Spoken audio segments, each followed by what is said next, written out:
Tonia here, your host of the Alchemy of Me, where we navigate the anatomy of humanity through the lens of science and spirituality. Let's unearth the layers and unravel the systems in place that dim who we are and how we live and experience life. On this journey together, we'll weave in an eclectic blend of mind, body, energy, medicine, concepts, tools, and practices that'll nourish the seeds, the fire, that gold of intelligence that is you. This is an opportunity, your opportunity to reclaim, to rediscover, to transform, to alchemize you. The Alchemy of Me show starts now. Hello and welcome to the Alchemy of Me, where we navigate the anatomy of humanity through the lens of science and spirituality. And I'm your host, Tonia Johnson, here with Dr. Ling. And welcome, Allie. Hi, Tonia. Thanks for having me. Thank you. I'm really excited to touch on this. This is actually kind of what we're exploring today is really the foundation of why I wanted to explore via podcast, via talk radio through the Transformation Network is actually this topic that we're going to explore today. And so I'm really excited that you're here and that we get to provide this framework for people to just get curious about this topic, wherever they're at, meeting them where they're at. So before we dive in, I just want to share a little bit about you and, where you're at and how we have come together. So Allie, you're an assistant professor of civil engineering at my alma mater, the University of St. Thomas in St. Paul, Minnesota. And Allie teaches environmental engineering and water resources classes and encourages students to ask big questions about the future. And I love that because that's really at the heart of it all. It reminds me too, how we met I think you had almost 10 years of experience working in environmental consulting before you transitioned over to being a professor.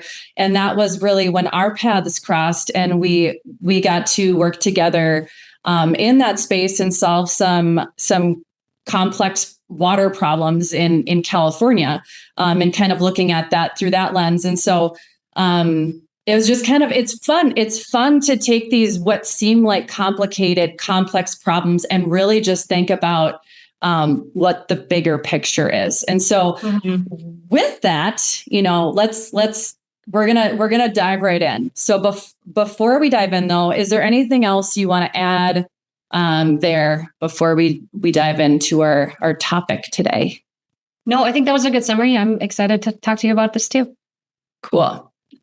Well, okay, so environmental pollutants and what we can do about them. So that's kind of the lens in which we're going to explore today. So let's just dive in. What are environmental pollutants?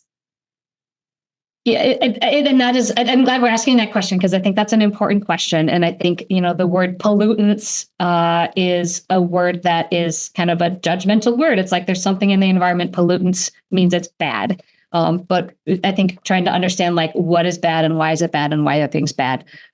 Typically, when we think of pollutants, we're thinking of chemicals that have some sort of a negative effect either on humans or on the environment. I think the word chemicals gets a bad rap these days. Water is a chemical, our bodies are made of chemicals. There's chemicals everywhere. And so chemicals are not a bad thing. That's just what the world is made out of. But when there are chemicals that have a negative effect on human health, the environment, and other things we care about, then we usually get to call them pollutants.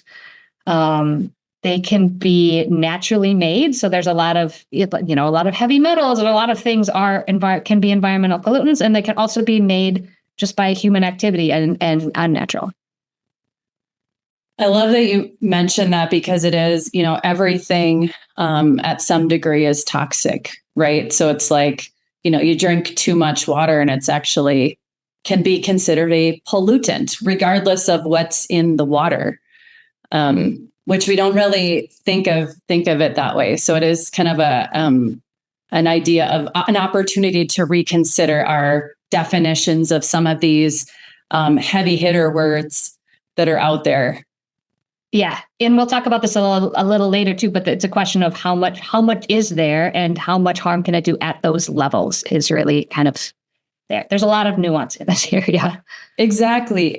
So I want to, because there are, I want to invite anyone that's listening really to just be open to a new way of thinking about this. And Allie, I think you'll be able to later on, maybe if we can provide a couple of resources for people to just, educate more about some of these pieces if there is an interest in diving a little bit deeper. From there, I'm curious, can you kind of talk a little bit about kind of some of the more of the big picture pieces, maybe like what this means to us, maybe as an individual, but also like the impact it has for generations to come? Yeah. And there's a lot to talk about when we talk about the environment these days. I think there's a feeling that, environmentalists are tree huggers and they just want to save the world. But it's really, to me, it's really about keeping the world as a place for humans and other organisms to live. So it's not like we're saving the world at the expense of humans. It's like we're saving the world as a place for humans to live in going forward. There's a lot of talk about climate change, which is, I would argue, the biggest challenge for our generation. Environmental contaminants are a big one as well. But in thinking about the earth and like how we manage the world, I think it is important to think about future generations. And I think the way that economics and a lot of things in our current society are structured is you think about the next quarter, you think about the next year, you don't necessarily think about people a long way into the future. I'm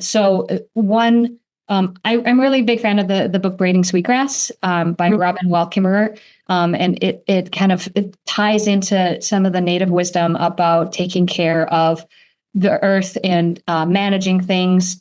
And as an environmental engineer, kind of where that comes in is we talk a lot about like steady state processes. So like if you're going to design a wastewater treatment plant or anything, you typically want to make it run in a way that things aren't changing. It's kind of like running in a certain way. It's happening, and from one day to the next, 1 year to the next, it's kind of at a steady condition such that it can keep going forever.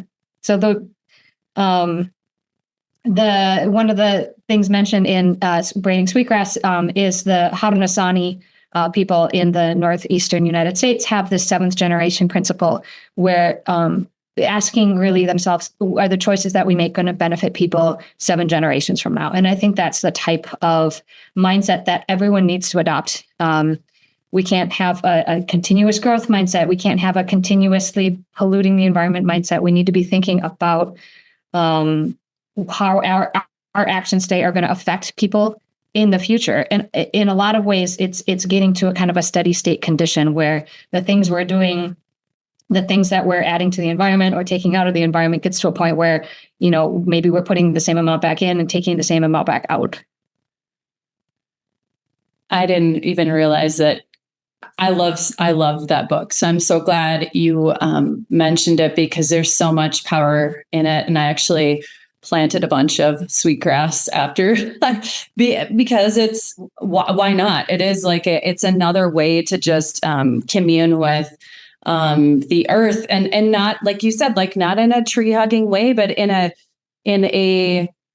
we are inhabitants of the earth. We are visitors here.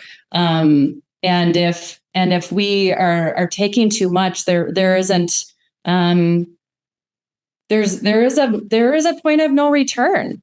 If we continue with like the growth mindset, in the sense can be a good thing from a thinking not in a fixed mindset but growth, and there's a new definition there that there's a potential for that. but the reason why that's so important is it is like taking an inventory of what kind of a footprint, how gigantic is the footprint that each of us makes. And so it's like that each person does matter, right? I mean, the impact that one person can make, it has a ripple effect. Do you want to dive into that any deeper?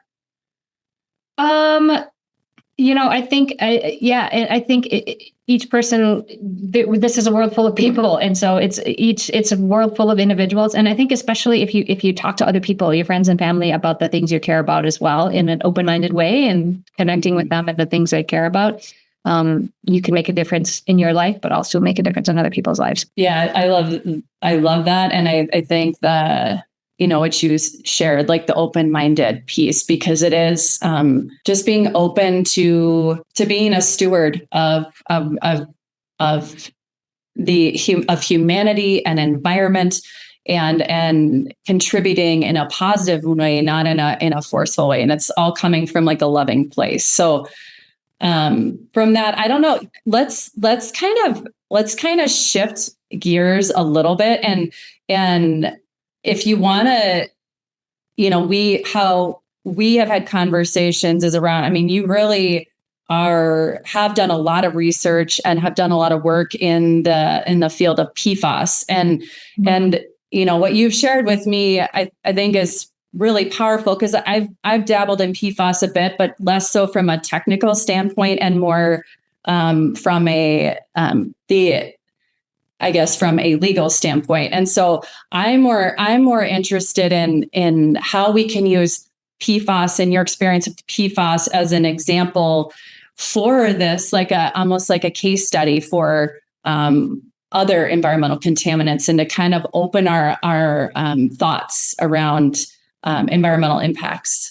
Yeah. So if you're listening or watching, you might have heard of PFAS in the news. They're sometimes called forever chemicals, which is kind of a tricky word because it depends on what you mean by forever. But what the main issue with PFAS is that they are, their chemical properties make them super useful. So they're in a lot of the products we use, but the same chemical properties also make them very difficult to destroy. And what that means is when they go out into the environment, they never disappear. They can turn into other PFAS. They can kind of chop up into little bits, but they're still there unless someone actually actively removes and destroys them in a very expensive way. So that's kind of where the forever thing comes in. If we put them out there and don't do anything about them, they're just going to build up. It's like if I throw a banana peel out my window, probably shouldn't have done that, but it's going to go away because it biodegrades, some animal might eat it, and it just it's going to disappear in maybe a week. PFAS basically never, and they're pretty unique in this regard. There's a lot of other chemicals that are somewhat persistent, but PFAS are just so much more persistent. So Tonia, when you were talking earlier about everything gets toxic at some point, this really comes to a head with PFAS. It's because if we put it in there and it just builds up and builds up and builds up, regardless of how toxic they are, they will eventually get to be toxic to a point where future generations are going to be really harmed by how much we're putting out there right now. Yeah. So can we put this into, actually, before we go there, can we talk about a little bit more, so deepening on PFAS and how we see it in the environment? So maybe talking about the different media in which we see PFAS. Yeah. So PFAS, you may have heard of PFAS from Teflon pans and that type of thing. And that's kind of the more traditional uses. In terms of nowadays, most of the PFAS we use are actually in coolants, like cooling fluid in your fridge and in your car and all of those things. Most of the PFAS are in those. There's also a lot of PFAS in consumer products. It makes things durable because it lasts so long. It makes things water resistant and grease proof. It can make things kind of slippery. So if you have a mold and you want to put something in there and come out, then that's usually lined with PFAS. So things like food packaging and cosmetics, textiles, flooring, building materials. Basically, it's almost like you name any class of product out there, and there's usually some form of PFAS that can be used in that product. So it's really in our products. There are certain places in the United States and elsewhere where there are specific industrial spills or contamination or past activities that have made certain areas really contaminated. Some places in the north or eastern United States. There's some parts of North Carolina, some parts of Minnesota, here where I am. But generally, like if you're not in one of those super contaminated places, you probably still have PFAS around you because it gets into the air, it gets into water, and it moves around a lot once it's out there. So you've probably heard of PFAS in drinking water, which is a health issue, especially in those places with specific contamination. But it's not actually how most people get most of the PFAS into their body. Most people get the PFAS into their body from food that you eat, PFAS from the food packaging or from pesticides or from dust in your house or in your workplaces that you breathe in. That's kind of all the products that we have that have PFAS in it. They wear out, they slough off, there's little dust pieces that come off of it, and then you breathe that in and get it into your body. So that's kind of the picture of PFAS where it comes in. And then when we think about PFAS out there in the world, I like to think of it as like a bathtub. If we think of the whole mass of PFAS in the world, in the environment as a bathtub, it's like we're putting a certain amount in, and that's how much PFAS that we're releasing to the environment. And then there's a very small drain in the bathtub, which is how much we're removing and destroying. And it's super small compared to the fire hose of PFAS that we're putting into the environment right now. That's a very helpful visual. And I will say too, when we were having this conversation a few weeks back, I was very, working with PFAS a bit and having this kind of, I don't want to say it was the lens in which I was viewing it. Right. And then we were talking too, you'd mentioned like cosmetics and all of these other, products that we use that are readily available to us that we don't even think of. And then the dust, like these are things that I'd never even considered. And so I think before we head into break, I just want to kind of really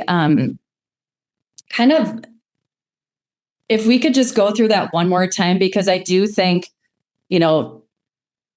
it's an exposure of the things that we unknowingly a lot of times invite into our homes.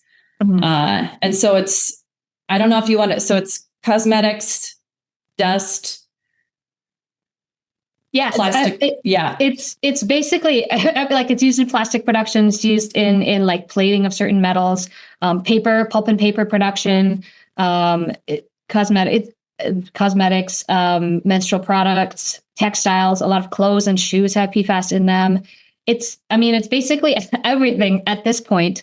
There are certain states and jurisdictions that are trying to phase them out. So Minnesota, for example, is kind of leading the way on phasing out large groups of PFAS from a lot of different products. So Minnesota has targeted 11 different product categories to phase PFAS out of at the beginning of next year in 2025. And so those include a lot of the things that we've talked about that are kind of common everyday household items that have readily available alternatives. So it's places where we're using PFAS because it's cheap and easy and it does a lot of really great things. But there's other chemicals, other types of products that we can sub in for PFAS in those places with the technology that we have now. So I think targeting those types of places to reduce where we're using and emitting PFAS in the places where it's easy to do so, I think that's a really important next step. That's great. Thank you, Allie, for kind of recapping that, because I think that is super important, because there's a choice point there. I think that's, to me, like, we have an opportunity, and we'll continue. We're going to take a quick break. And when we come back, we're going to continue on this conversation and transition a bit to ways that we can remove contaminants from the environment. And before we do that, Allie, do you want to just share maybe if you have a reference that you would recommend for people to dive deeper into this topic? Yeah. So if you're looking for brands or products that are PFAS free, there's a couple places online that have good lists. PFAS Central is a website that I sometimes use that's got a list. There's also a European organization called ChemSec, a Scandinavian group, and they've got lists of things that have PFAS in them, but they also have a bunch of other resources about PFAS and persistent chemicals, and working on kind of phasing those out of our products. Perfect. Thank you, Allie. We will be right back.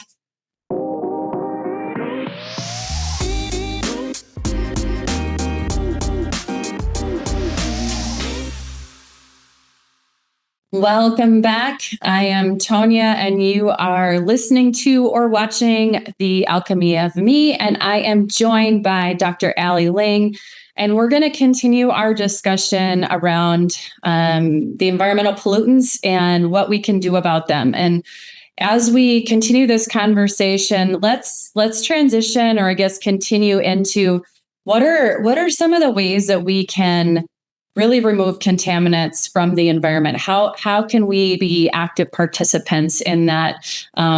Empowering each of us to take a stand for ourselves, for humanity, for the environment.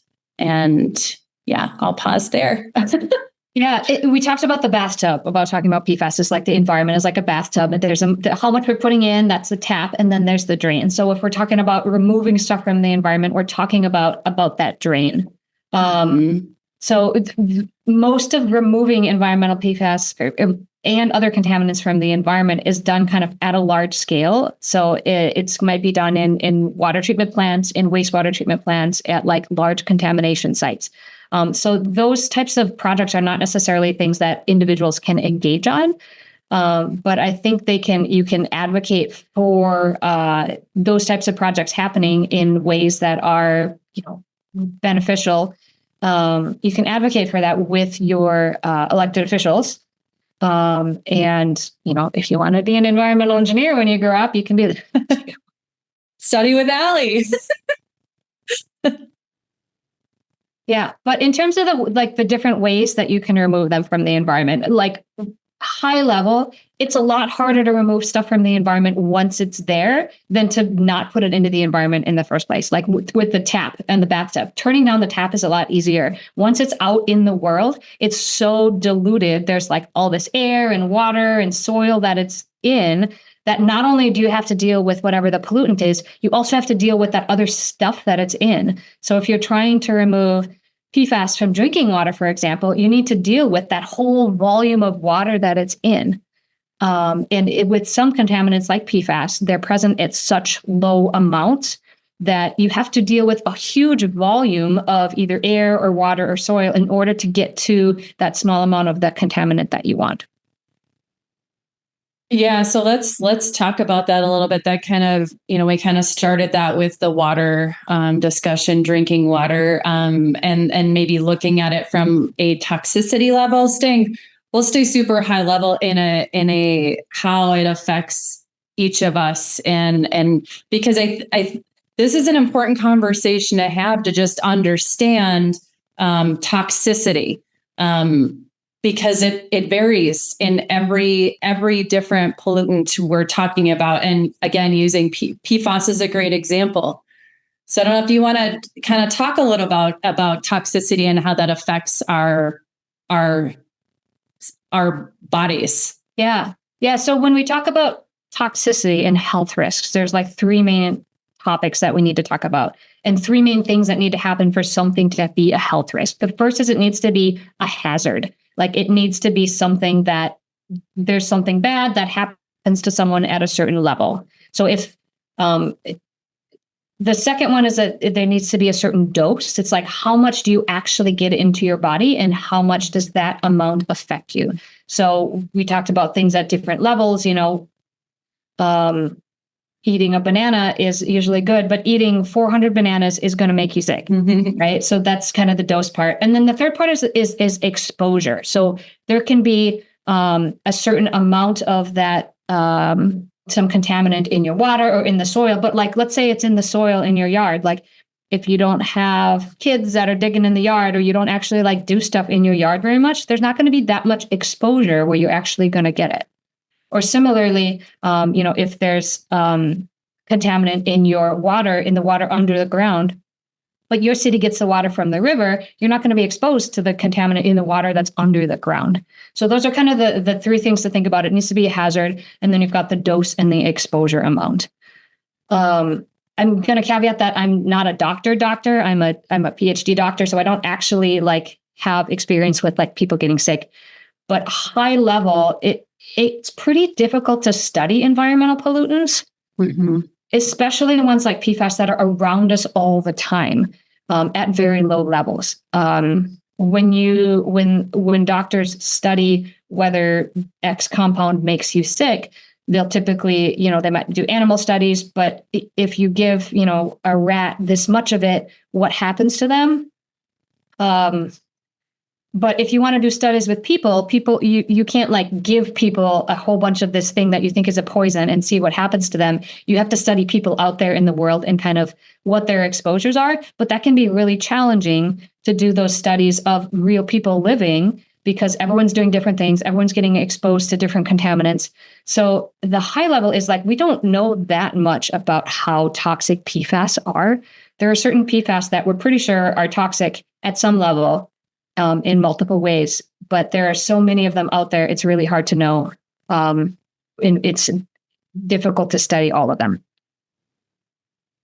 Yeah, and that is a really interesting discovery, I think, for an idea to wrap our heads around, because that's where it's like taking back, empowering each of us. So it's like we get to choose at some level, because like you said, we're all unique, having unique experiences, living different geographies, drinking from different sources of water, eating different types of food or non-food, as I like to say, if it's modified in many different ways, or just like we all have a unique ecosystem. And so you're right, like it's really hard to identify, path moving forward. And so what we can do, and this is where kind of the empowerment piece was, you mentioned how to remove. So it is getting more involved if that speaks to anyone, educating on what you can do at an individual level, at a family level, at a community level. How can you get involved? And then two, it's the choice around the decision around like, how can I reduce these impacts, these pollutants, whether it's PFAS or really any other environmental pollutant. So I guess that'd be my question to you, Allie, is how, as an individual, like what would you recommend, or what would be some ideas on reducing exposure to these pollutants? Yeah, I think we mentioned about how PFAS exposure, a lot of that is through the products that you have in your house and that you use, and including the food that you buy. So looking for brands and products that are PFAS free. In most of the categories of products that we mentioned for things that have PFAS, there are brands that have committed to being PFAS free. And so finding those brands and supporting them, that both protects you, but it also helps support a PFAS free supply chain. I think buying less stuff in general, that kind of helps the bathtub in terms of how much environmental pollutants we're putting out there, because most of those are from activities. So like if you bought half as much stuff as you do now, you're probably responsible for half as much pollution. On the food side, like there's a lot of pesticides and pesticide containers that contain some PFAS. And so you can try to buy foods that's not raised with pesticides. You can try to buy food and store your food in glass containers and metal containers rather than, plastics or like those compostable coated containers. There's some of them. I think, high level, the goal should be to just make less stuff and put less stuff up in the environment, to turn down the tap on the bathtub rather than trying to increase the drain size. Yes. And it's a choice. And it's also, it's like what can I do? I'm only one person. But from an economic scale, if there's, we choose as an individual to use different products that are better for ourselves, better for the environment, better for a family unit. And we make that decision choice on a pure economic standpoint, there is a shift that will happen, that is happening. Like you said, like we use less of these materials, there is a less demand. So they need to choose to shift into a different product space. If people are saying no more, I don't want my great grandkids to be dealing with the same garbage that we're dealing with now, where it is a where it's just a throwaway society. Use it once and moving on, and not thinking of what the repercussions are to that decision over and over again. Yeah, and it's happening. There was a study that came out in Europe where Europe has planned a bunch of PFAS use restrictions where they're going to ban or restrict PFAS use and basically everything that's not deemed essential. Those are not in place yet, but there was a study that came out recently that there's a ton of action in Europe where companies are voluntarily, before that legislation is in place, they're voluntarily choosing to use less PFAS, choosing to make less PFAS, choosing to use products and components that don't have PFAS in them. So it's happening. I think it's a combination of, it's more in the news, so people are more aware of it. There's potential laws coming up in Europe, but also in some places in the US. And so I think it's we're at kind of a tipping point right now where if people keep expressing their concern, people keep buying stuff that doesn't have the chemicals in it, the ones we don't want in it. I think there will continue to be movement in that direction.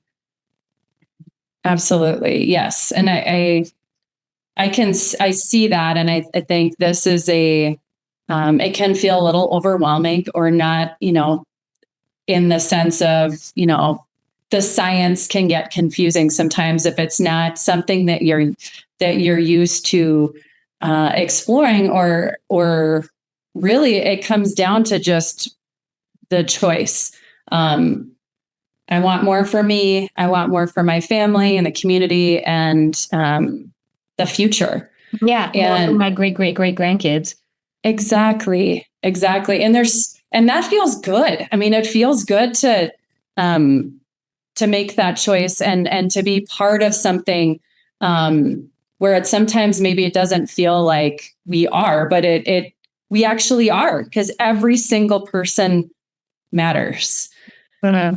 So, do you want to go any further? I want to talk a little bit about, what we do hear most about PFAS is drinking water and water impacts. And I would love it if you would share a little bit about kind of the new laws that come up and using that as an example of again, what we've been touching on at the toxicity level, maybe bringing in the bathtub again, because I do feel like that's a really helpful visual.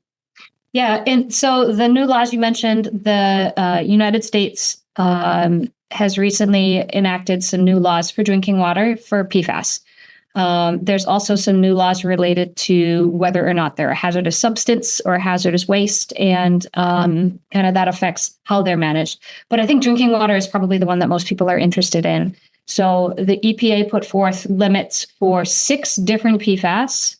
You may have heard of PFOS and PFOA. Those are kind of the first ones that were made and used and then subsequently phased out. But there's a total of 6 that are regulated in drinking water. Now, there are over 1 million PFAS out there, and the 6 that are regulated are not necessarily the ones that we're making very much of right now. So that's one nuance. There's 6 that are regulated. We currently typically measure about 40 or so when we're taking samples in drinking water. The reason they regulated those 6 is one of the reasons is we know the most about them, because they've been around for a while and there have been a lot of studies. Some of them are present in certain particular contaminated sites as well.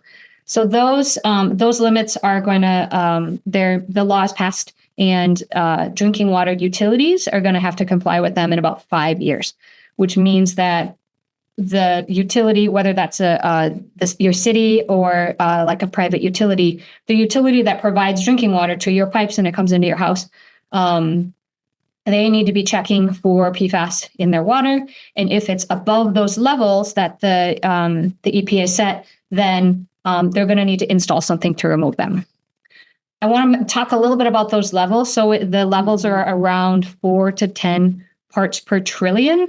So that's like, if you remember back to math, if you think of like a fraction, it's like a fraction, and on top there's a 1, and on the bottom it's a trillion. So 1 trillionth of something is a very small number.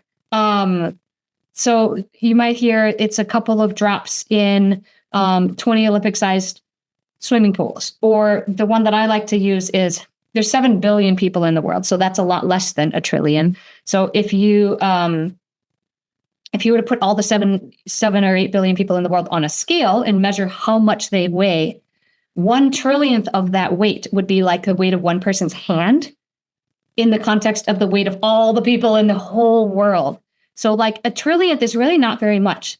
And so like that, what you're saying is that the amount that's deemed unacceptable in water is like the 4 parts per trillion for hands in the mass of a whole mass of people. So they're really low levels that are being set, and they're a little bit difficult to achieve. There certainly are technologies out there to achieve them in drinking water, but they will be expensive. Most drinking water plants are not set up to remove PFAS or some of these advanced contaminants. So I think trying to figure out which utilities will need to install treatment, and the current estimate is somewhere between 10 to 20% of drinking water utilities will need it. Not everyone is going to need it. And then how much is it going to cost, and who's going to pay for it? And I think there's a lot of worry out there right now that the people who are going to pay for it are the people buying the water from the utilities, just everyday people. And I think that's a bad situation a little bit. So it's kind of a balance of like, how much is the PFAS at that level going to harm people's lives versus how much is paying, $10, $100, $1,000 more per year for your water bill going to be bad for people's lives. Yeah, I'm curious because I'm not sure about do you know off the top of your head ballpark of what it costs to treat, like I say, a gallon of water in this manner to reduce, or do I say eliminate PFAS? Yeah, I don't know off the top of my head. I know there's some estimates for how much people's water bills might go up, and it is in that range. It depends a lot on how big your utility is. So if you live in a big city, it might only go up by $10 a year. But if you live in a small town, it could go up by $1,000 per year. And that's money that most people don't have. Yeah. Yeah, that's a problem yet to be solved. Well, thank you. Let's take another quick break, our last break. And when we come back, we will wrap our discussion up on how to make less contaminants. We will be right back.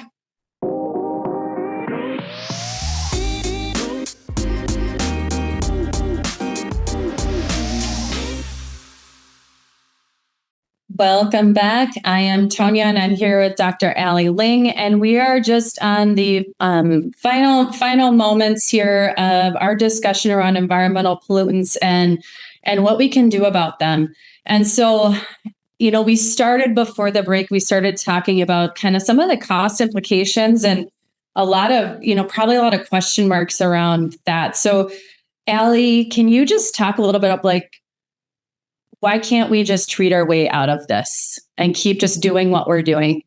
I think this goes back to the bathtub. So if we think of like all of the environmental contaminants, we'll talk about PFAS here, but it could work for any environmental contaminant. If you think of it all of the stuff that's out there in the world as being in the bathtub, you've got your tap filling the bathtub, that's how much we're putting out, and then you've got your drain. So if you want the system to be in balance, where you've got the same amount coming in or out, or maybe even less going in than coming out, you need to either reduce how much is going in, or you need to take more out. And so that's kind of the treatment part. Now, if we're thinking about PFAS, we're currently making over 1 million tons of PFAS per year. So that's how much is coming into the bathtub. The drain currently is less than 0.1% of that. We're not removing and destroying very much of it. Part of that is because it is pretty expensive to remove and destroy PFAS. So to destroy PFAS, which means like actually taking the molecules apart so that they're not PFAS anymore, you typically have to heat stuff up to about 1,000 degrees Celsius. That's really hot. Like the clean cycle in my oven is like 500 degrees Celsius. So it's way hotter than the clean cycle in your oven. And there's only about 20 facilities in the United States where you can do that. So if we're talking about the bathtub, making the drain bigger costs a lot of money. And I recently did a study evaluating just how much. And what that study was looking at is like, given the current amount of PFAS that we're putting into the environment, that 1 million tons or so, what if we tried to remove it from the same rate, increase the drain at the same rate that it's coming in? And that would put the tub into balance by making the drain as big as the tap. The cost to remove PFAS from the environment, it depends on a lot of things, but based on what we know, it's around at least $1 million per pound of PFAS that you take out of the environment and destroy. And that's partly because we mentioned it's so dilute. You have to manage all of that water or air or soil that it's in. So $1 million per pound. If you were to do that for those 1 million tons, the costs to increase the drain that much, it exceeds the global GDP. There's literally not enough money in the world to remove PFAS from the environment as fast as we're putting it in.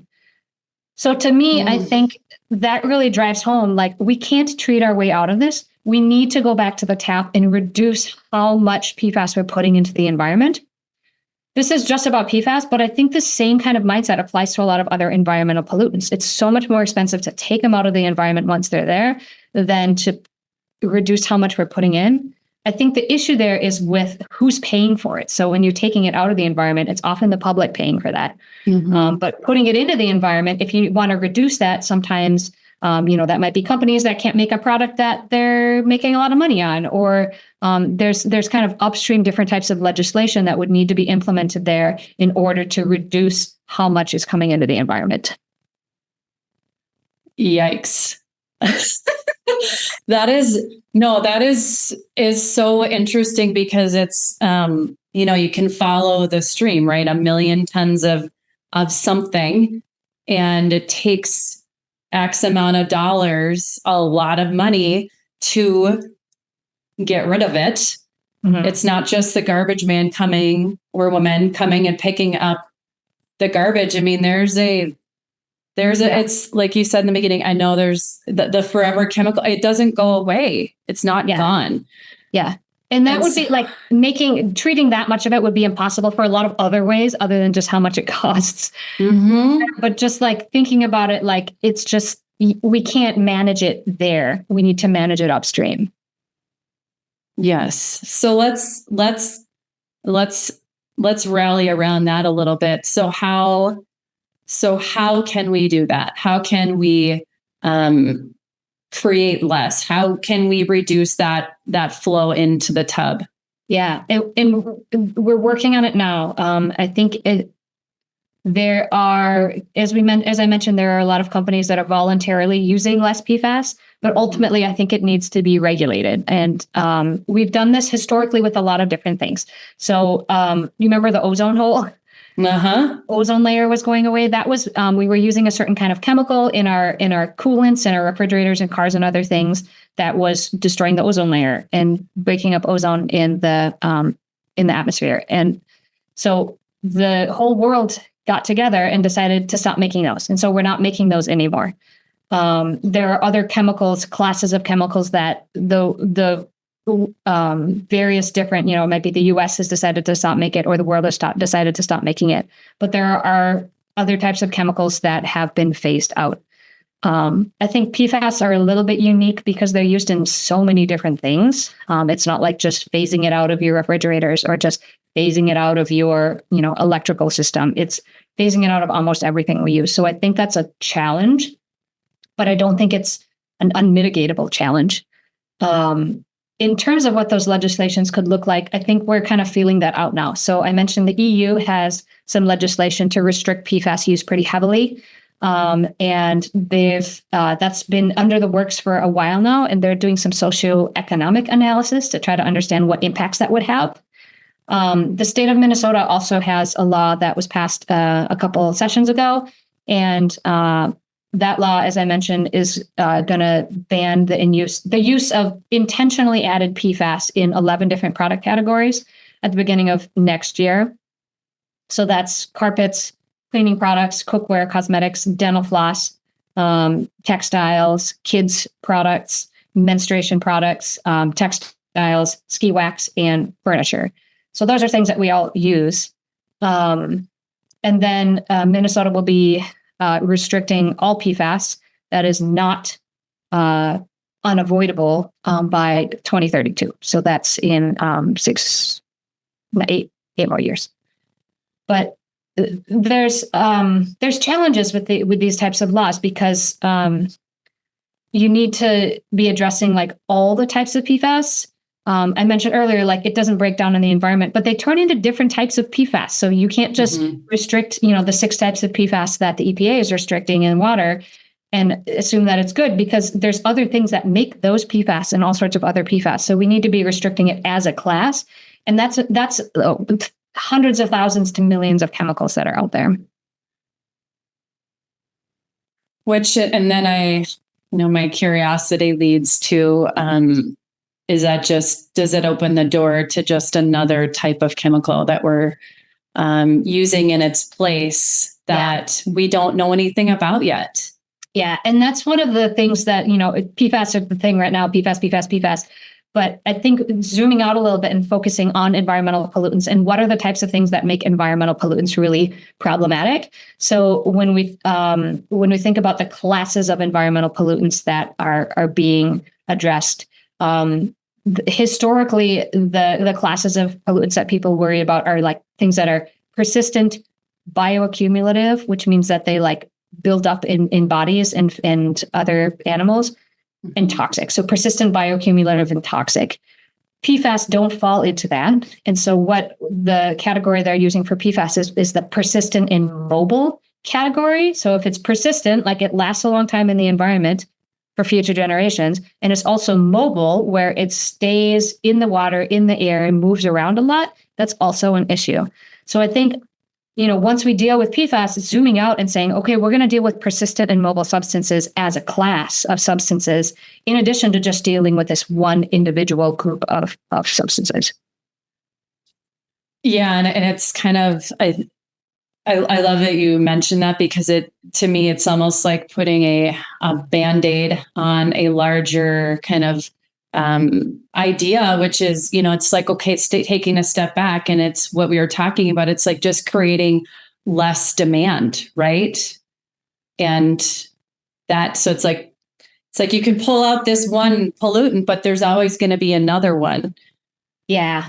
Yeah. And I think that, that comes down to the chemicals that are being used in products, but also like, what are the products that individuals are buying that is making demand for all of those chemicals? Absolutely. Well, thank you, Allie, for joining me and having this discussion today. Is there anything else you kind of want to share to kind of little last minute thoughts to leave listeners with?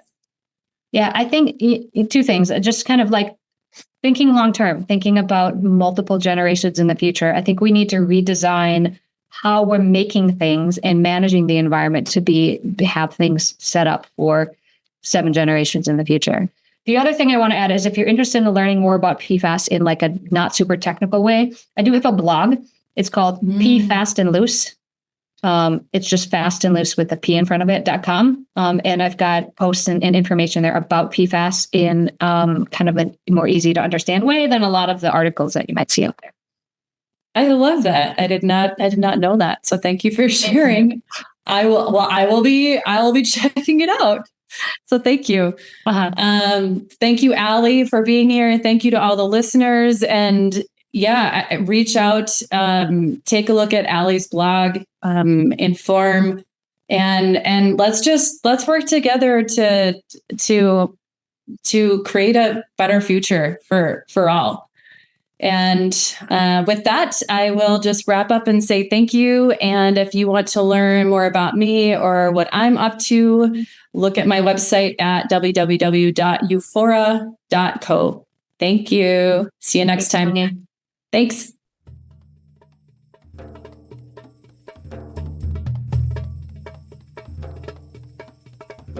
Thank you for listening to The Alchemy of Me, where we navigate the anatomy of humanity through the lens of science and spirituality. For more mind, body, energy, medicine concepts, tools, and practices to nourish the seeds, the light, the fire, that gold of intelligence that is you, tune in every first and third Wednesday at 8 a.m. Pacific Standard Time on transformationtalkradio.com. For more information about me and my work, please visit toniajohnson.com. That's toniajohnson.com.